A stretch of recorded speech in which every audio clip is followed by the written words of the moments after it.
वळूयात नाशिककडे। नाशिकमध्ये सकाळपासूनच पावसाची जोरदार बॅटिंग पाहायला मिळतेय। शहरासह त्र्यंबकेश्वर, इगतपुरी तालुक्यात सुद्धा पावसाने जोरदार हजेरी लावली आहे। त्यामुळे गोदावरी नदीच्या पाणी पातळीत काही प्रमाणात वाढ झाली आहे। नाशिक जिल्ह्याला येलो अलर्ट देण्यात आलाय।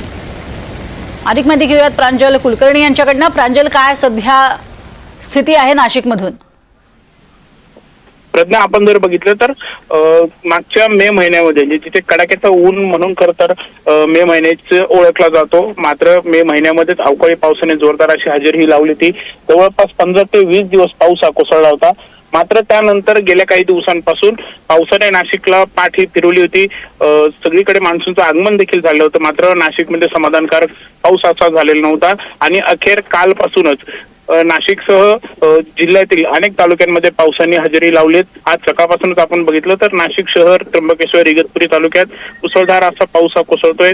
सकाळपासूनच पावसाची संततधार ही बघायला मिळते। यामुळे कुठेतरी गोदावरी नदीच्या पाणी पातळीत देखील काही प्रमाणात वाढ ही झाली। यासोबतच त्र्यंबकमध्ये देखील अनेक रस्त्यांना अक्षरशः नदी रूप आल्याचं बघायला मिळालंय। शहरात देखील आपण बघितलं तर अनेक ठिकाणी सखल भागातही पाणी साचायला सुरुवाती झालीत आणि यामुळे कुठेतरी महापालिकेच्या पावसाळापूर्व कामांवर देखील प्रश्नचिन्ह जे आहे ते नाशिकर उपस्थित करतायत।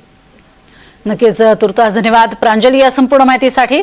तर प्रचंड मोठ्या प्रमाणात सध्या गोदावरीत नदीची पाणी पातळी वाढलेली पाहायला मिळते। मोठा पाऊस नाशिकमध्ये।